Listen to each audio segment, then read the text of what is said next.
Vous avez dit que le mot repentance ne signifie pas pardon. Parce que beaucoup de gens demandent pardon à Dieu et continuent toujours à vivre dans les péchés, à pratiquer les péchés. Non, non, non, non. La repentance ne signifie pas dire à Dieu pardon, parce que notre pardon a été effectué à la croix par la mort de Jésus-Christ une fois pour toutes. Et c'est ça qu'on appelle la rémission des péchés. Ephésiens 6. Matthieu chapitre 26, versets 26 à 28. Jésus a présenté le pain pour parler de son corps et il a présenté la coupe pour parler de son sang qui sera versé à la croix.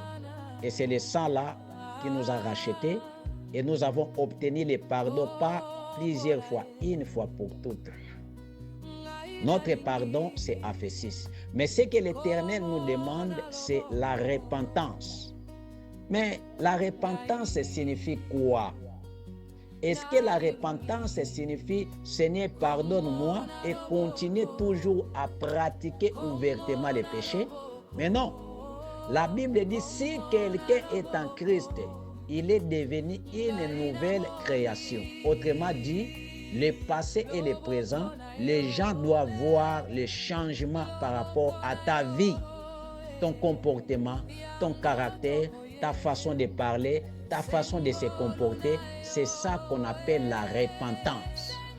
Le mot repentance signifie changement de mentalité, changement de pensée, d'altitude, retour radical à la vérité.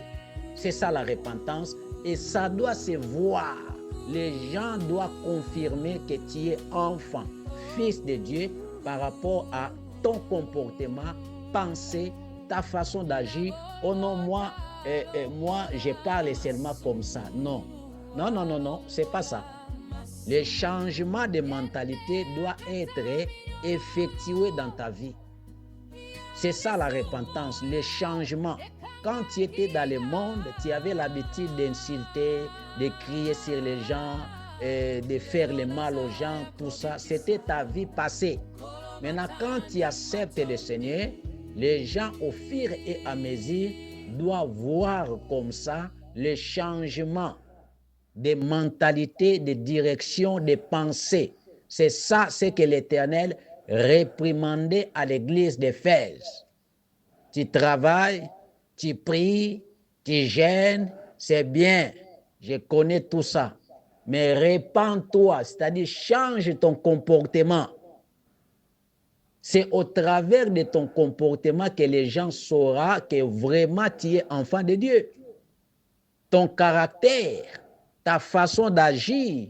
Oh non, moi j'ai l'habitude de me fâcher depuis ma naissance, je suis comme... Non, tu dois changer.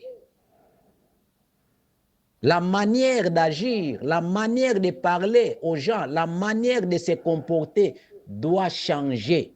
Dieu rappelle à l'église, souviens-toi d'où tu es tombé et répands-toi.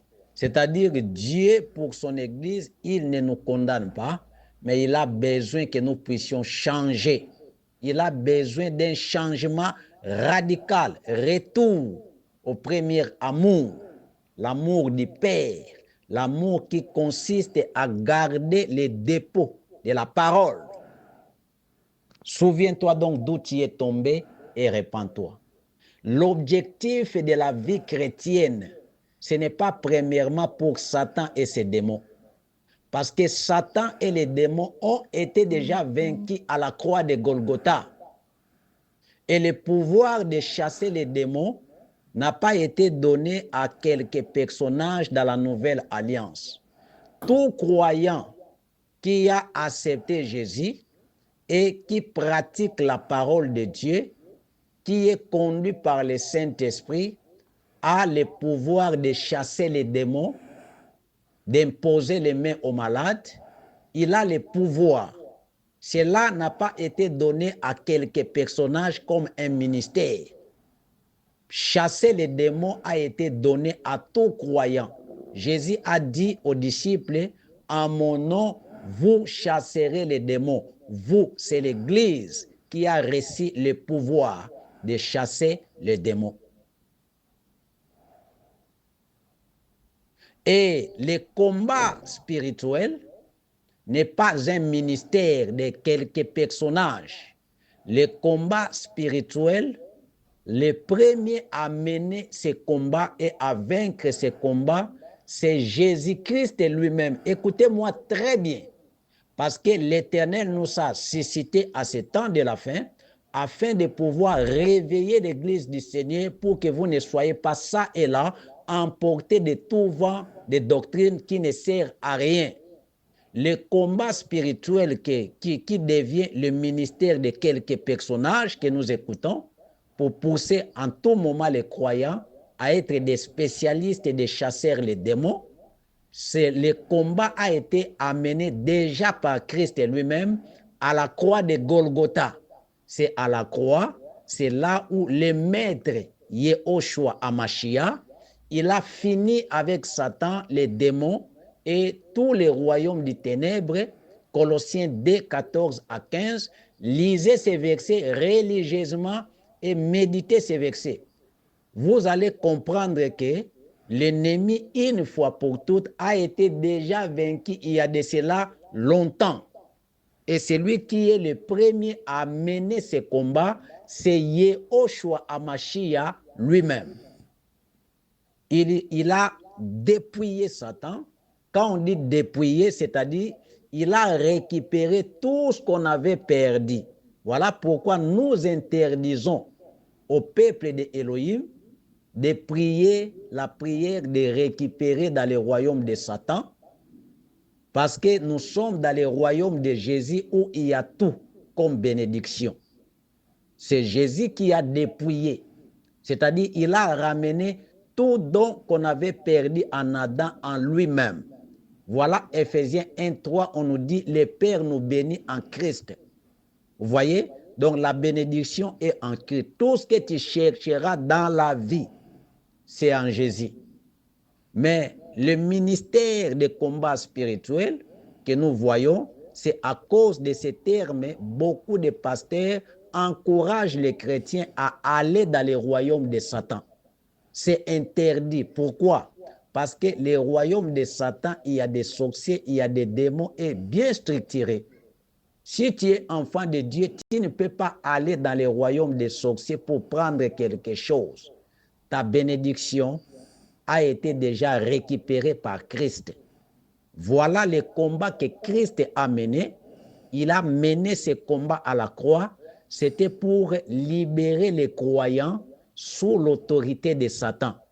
Le combat de Jésus-Christ touche aussi ce qu'on appelle de vaines manières, c'est-à-dire des liens de malédiction liés par le sang de ton papa. Ça touche aussi,